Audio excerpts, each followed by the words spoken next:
Good morning बच्चों। आज हम मुहावरे के बारे में पढ़ेंगे। कई बार हमारे टेक्स्ट बुक में, पाठ्य पुस्तक में मुहावरे आए हैं और हमने उसका प्रयोग किया है, लेकिन ये मुहावरे होते क्यों हैं? क्यों नहीं हम सादे वाक्य में वो वाक्य बना देते हैं? इनका क्या अलग महत्व होता है? तो ये जो मुहावरे है ना, इसके साथ में एक लोकोक्तियां भी आती है, वो बाद में आएगी। लेकिन मुहावरे और लोकोक्तियां ऐसी चीजें हैं जो किसी भी भाषा को प्रभावशाली बनाने के लिए मुहावरों का प्रयोग किया जाता है। मतलब भाषा जो है ना, अगर ऐसे सीधी सीधी हम बोली जाए तो वो बोरिंग हो जाए, मजा नहीं रहेगा। हर चीज को, हर काम को करने के लिए उसमें कुछ अलग सी रचनात्मक कार्य उसमें डालना पड़ता है, तो वो भाषा का और मजा आता है। तो ये मुहावरे भी वही है कि भाषा को जो है समझाने के लिए, अधिक प्रभावशाली बनाने के लिए उसका उपयोग किया जाता है।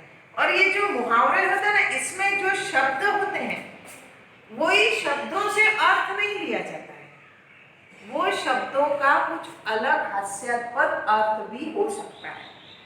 तो मुहावरा ऐसा वाक्यांश होता है जिससे साधारण अर्थ के अलावा कोई अन्य विशेष अर्थ ग्रहण किया जाता है। तो जो मुहावरे में दिया जाता है, जैसे एड़ी चोटी का जोर लगाना, आप जानते हो एड़ी, ये एड़ी और चोटी मतलब ऊपर, तो इतना ऐसा जो अगर हम शब्दों का उसमें अर्थ लें तो एड़ी और चोटी और ऐसा कैसे जोर लगेगा, है ना? नहीं, तो हमें वो शब्दों से नहीं लिखना है, उसमें जो आए हुए शब्द हैं उसका अर्थ नहीं होता है, वो पूरे वाक्यांश का एक अर्थ लिया जाता है, उन्हें मुहावरा कहा जाता है। जैसे आकाश पाताल एक करना। अब आकाश मतलब आसमान, पाताल मतलब जमीन के नीचे, उसको आप एक कर सकते हो।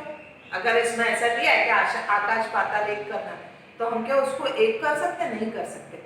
लेकिन ये मुहावरा है, और वो मुहावरे का अर्थ है कि हमें इतना प्रयत्न न करना है कि आकाश पाताल एक करना।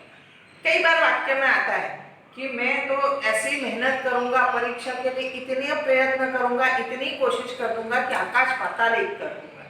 तो परीक्षा के लिए इतनी ज्यादा मेहनत करना वो होने नहीं वाला है, लेकिन इतनी मेहनत करना, इतना प्रयत्न करना, आकाश पाताल एक कर देना। ऐसे ही एक मुहावरा है लोहे के चने चबाना। तो लोहा, लोहे के कोई चने होते हैं, लोहा मतलब आयरन, आप जानते हो कठिन वो होता है, एकदम कड़क पदार्थ होता है, उसको हम चबा नहीं सकते, तोड़ नहीं सकते। उसके चने क्या हम चबा सकते? नहीं। लेकिन जितना कठिन लोहे के चने को चबाने जैसा है ना, वैसे ही उसका अर्थ है कि लोहे के चने चबाना मतलब बहुत ज्यादा कोशिश करना, बहुत ज्यादा प्रयत्न करना। कोई भी चीज को जीतने के लिए, कोई भी अपने लक्ष्य को पाने के लिए हमें लोहे के चने चबाने पड़ते हैं, तब तक हम सफल नहीं हो सकते अपने जीवन में। दूसरा उदाहरण है कमर कसना। ये कमर है, इसको क्या डोरी से कस देने वाले हो? इसको क्या बेल्ट से कस देने वाले हो? नहीं भाई ना, इसको कमर कसना है, मतलब तैयारी करना है कि मैं परीक्षा के लिए अब मैंने कमर कस ली है ना, मैंने मैच जीतने के लिए अब कमर कस ली है। कमर कस ली मतलब तैयारी में जुट जाना, अपनी कमर कस लेना मतलब तैयारी में जुट जाना। सैनिक जो है युद्ध के लिए अपनी कमर कस लेते हैं, तो वो तैयारी में जुट जाते हैं, रात दिन 24 घंटे उनके दिमाग में सिर्फ वही बात होती है जिसको वो पाने के लिए कोशिश कर रहे हैं। घुटने टेकना, घुटने मतलब ये नीज, आपके जो घुटने होते हैं वो टेक देना। अगर हमने इसका अर्थ लिया तो घुटने टेक देना, तो उसका अर्थ कोई बोलेगा ये ले टेक दिया मैंने घुटना, नहीं, ऐसा नहीं है। घुटने टेकना मतलब हार मान लेना। किसी के सामने अगर आपने घुटने टेक दिए तो उसका अर्थ हो जाता है हार मान लेना। तो ये मुहावरे हैं कि इसमें जो ये शब्द है, ये वाले शब्द है ना, वाक्यांश जो है, इसके शब्द के अर्थ नहीं निकालने, हमें इसके पूरे का अर्थ निकालना है और वो खूब प्रयत्न करना है। इसका अर्थ ये अगर अलग अलग शब्दों से एकदम अलग है ना, तो इन पे ध्यान नहीं देना, पूरे पे ध्यान देना है और उसका अर्थ ये वाला निकालना है। अब आपको वाक्य भी बनाने हैं। आपके पाठ्य पुस्तक में पार्ट 2 में कुछ मुहावरे दिए हैं, वो मुहावरे से आपको वाक्य बनाने, मैं आपको बता दी। जैसे पहला मुहावरा अनसुनी मतलब सुनी हुई बात को ऐसे कर देना, सुन तो रहे पर बोला मैंने नहीं सुना, तो ध्यान न देना। टीवी देखते समय मैं मम्मी की बात को अनसुनी कर देता हूँ, बेचारी मम्मी बुलाती रहती है चलो खाना खाने, चलो खाना खाने, सुनाई देता है लेकिन टीवी में ही देख रहे हैं, उनको ध्यान नहीं देना है। उसको बोला मम्मी की बात को अनसुनी करना। अब हमें अगर वाक्य बनाना है तो वाक्य में ये अनसुनी करना आना चाहिए। ये वाला आपको समझाने के लिए अर्थ दिया है। मैंने माँ की बात अनसुनी कर दी, मैंने शिक्षिका की बात अनसुनी कर दी। अगर मैं शिक्षिका की बात अनसुनी नहीं करता तो मैं परीक्षा में पास हो जाता, है ना। तो ये अनसुनी आपका वाक्य में आना चाहिए, ये नहीं आना चाहिए। दूसरा है आदत का गुलाम होना। आदत से मजबूर होना, हमको आदत होती है ना, अच्छी आदतें भी होती है, बुरी भी आदतें होती है। बुरी आदतों को छोड़ने के लिए हमें बार बार जोर दिया जाता है कि ये गलत आदत है, इसको छोड़ दो, लेकिन नहीं, अच्छी आदतें जो होती हैं वो हमें लगानी पड़ती है, और वो अच्छी आदत के गुलाम होना बहुत अच्छी बात है।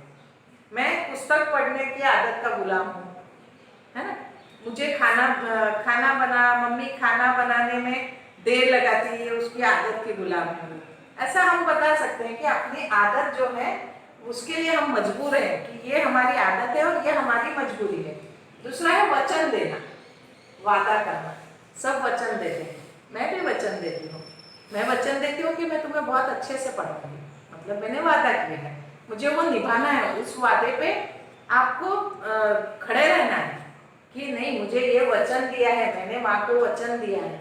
नेता लोग अपनी प्रजा को वचन देते हैं कि हम ये करेंगे, हम वो करेंगे। चुनाव आने के बाद में आप सुनाई देता है कि इसने ये वचन दिया है।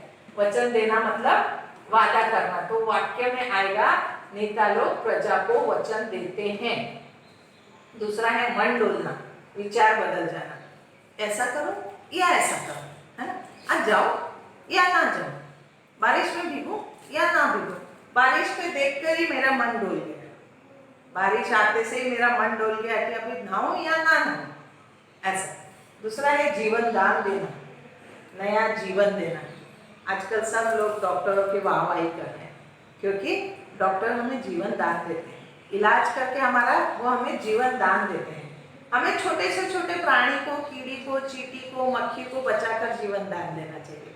जब हम किसी को जीवन दान देते हैं ना, मन में अच्छी भावना आती है कि हाँ मैंने आज किसी का जीवन बचाया। शर्म से पानी पानी होना, बहुत लज्जित होना, बहुत शर्मिंदा हो जाना। गलत काम सबसे हो जाता है, कोई नहीं है कि गलत काम नहीं करता है, लेकिन मेरा गलत काम 4 लोगों के बीच में पकड़ा जाए तो मैं शर्म से पानी पानी हो जाती हूँ। मतलब बहुत शर्मिंदगी मुझे महसूस होती कि अरे सब लोग क्या बोलेंगे, शर्म से आने लगती, थिरकने लगना, खुशी से नाचने लगना। बहुत अच्छा रिजल्ट आने पर मैं थिरकने लगी, है ना। अचानक से घर पे मेहमान आ गए तो मैं थिरकने लगी, खुशी हो गई। अचानक से पापा ने बाहर जाने का प्रोग्राम बनाया तो मैं थिरकने लगी। तो इस तरह से आपको वाक्य बनाने हैं। वाक्य में मुहावरे आने चाहिए, उसका अर्थ नहीं आना चाहिए। अर्थ केवल आपको समझाने के लिए दिया गया है।